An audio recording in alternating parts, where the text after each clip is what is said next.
আসসালামু আলাইকুম। এখন শুনবেন সংবাদ শিরোনাম।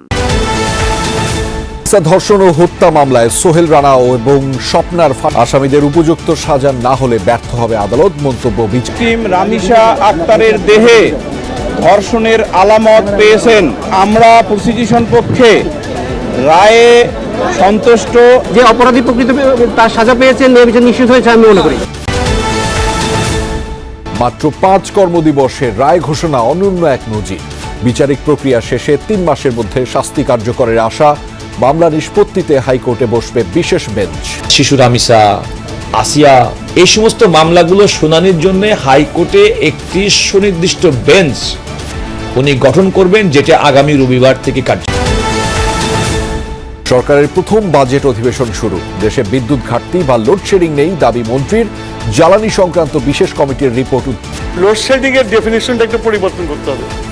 লোডশেডিং সেটাই যেটা আমার বিদ্যুতের সরবরাহ না থাকলে লোডশেডিং হয়, আর যেটা ঝড় বৃষ্টি প্রাকৃতিক কারণে গাছ পড়ে দিয়ে যদি তার ছিঁড়ে যায় সেটা লোডশেডিং।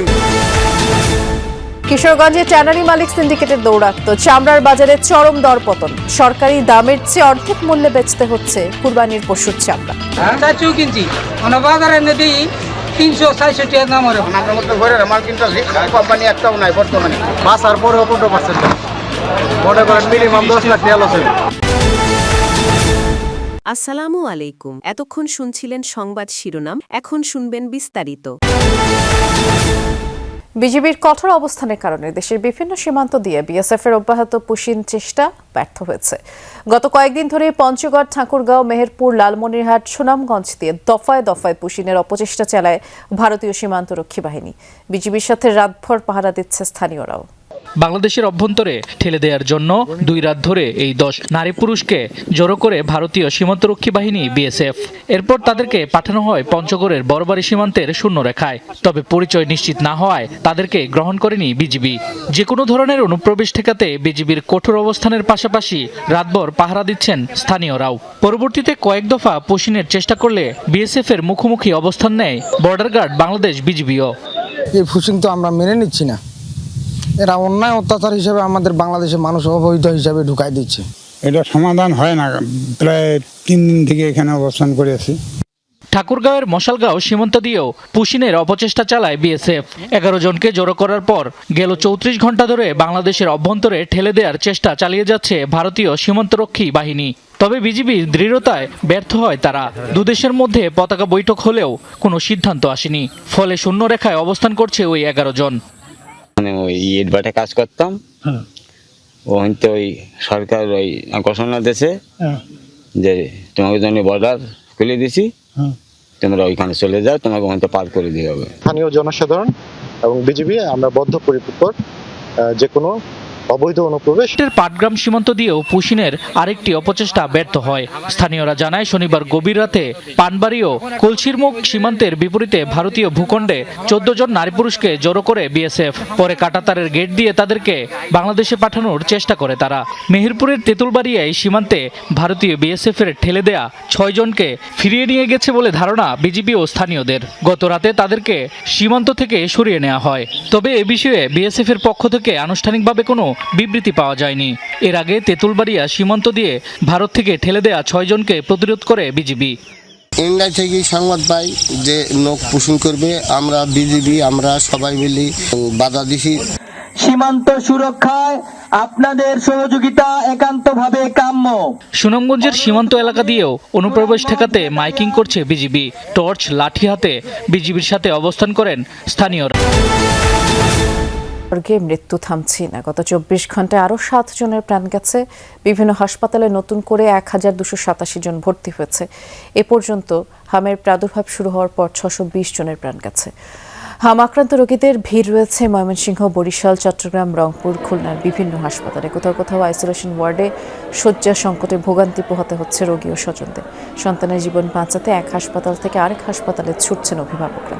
উপসর্গ দেখা দিলে আতঙ্কিত না হয়ে রোগীদের হাসপাতালে যাওয়ার পরামর্শ দিয়ে দেয়। সারা দেশে অনির্দিষ্টকালের কর্মবিরতি পালন করছেন ইন্টার্ন চিকিৎসকরা। তবে রোগীদের কথা বিবেচনায় রেখে বহির্বিভাগ ও জরুরি বিভাগের কর্মবিরতির আওতায় মুক্তই রাখা হয়েছে। সকালে বাংলাদেশ সমন্বিত ইন্টার্ন চিকিৎসক ঐক্য পরিষদের ব্যানারে এই কর্মসূচির ঘোষণা দেওয়া হয়।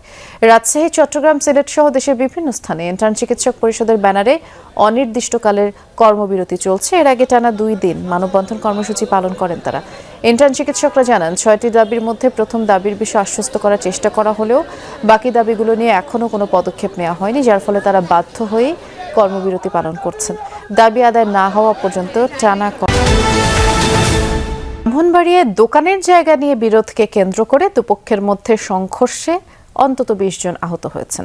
সকালে সদর উপজেলার থলিয়ারা গ্রামে টানা কয়েক ঘন্টা ধরে এই সংঘর্ষ চলে। পুলিশ এবং স্থানীয়রা জানায়, সদর উপজেলার নাটাই উত্তর ইউনিয়নের থলিয়ারা গ্রামের ছোট গোষ্ঠীর জুবায়েরের সাথে বাদইর বাড়ির বড় গোষ্ঠীর জয়নাল মিয়ার একটি দোকানের জায়গা নিয়ে বিরোধ।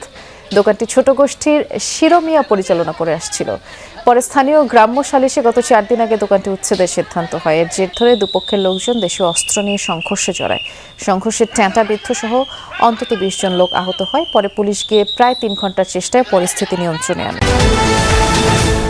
ময়মনসিংহে কংস নদের উপর নির্মিত স্টিল ব্রিজ ধসে একটি বালুবাহী ট্রাক খাদে পড়ে গেছে, অন্তত 2 জন আহত হয়েছে। শনিবার রাতে ধোবাউড়া উপজেলার এই ঘটনা।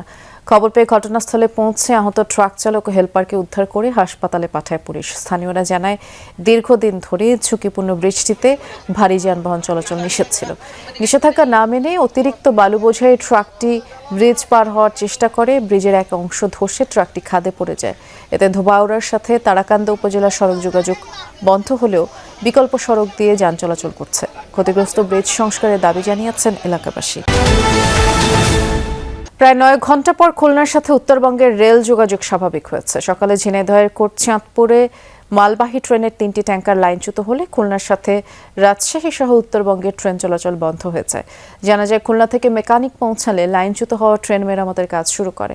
বেলা 3টার পর মেরামত কাজ সম্পন্ন হয়। এরপরে রেল চলাচল স্বাভাবিক হয়। স্টেশন মাস্টার জানিয়েছেন, খুলনা থেকে ছেড়ে আসে পার্বতীপুরগামী তেলবাহী ট্রেনটি এবং সকাল 6টার দিকে চাঁদপুরের সফদারপুর রেল স্টেশন এলাকায় পৌঁছালে পেছনের 3টি ট্যাঙ্কারে 9টি চাকা লাইনচ্যুত হয়। এতে করে উত্তরবঙ্গের সাথে খুলনার ট্রেন চলাচল বন্ধ। সরকার নির্ধারিত মূল্যের অর্ধেকেরও কম দামে কুরবানির পশুর চামড়া বিক্রি হচ্ছে। ট্যানারি মালিকদের সিন্ডিকেটের কাছে যেন এখন সবাই জিম্মি। এতে করে কিশোরগঞ্জের চামড়ার বাজারে চরম দরপতন দেখা দিয়েছে। পুঁজি আর প্রক্রিয়াজাতকরণের খরচ তুলতে না পেরে দিশেহারা মৌসুমী ব্যবসায়ীরা।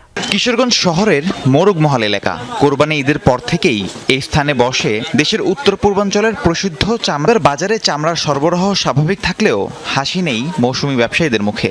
বলছেন, রাজধানীর বাইরে পশুর চামড়ার যে দাম সরকার নির্ধারণ করেছে তা মানছে না কেউ। প্রতি বর্গফুট চামড়া বিক্রি হচ্ছে 20 থেকে 30 টাকায়। এমন পরিস্থিতিতে দিশেহারা ফরিয়ারা।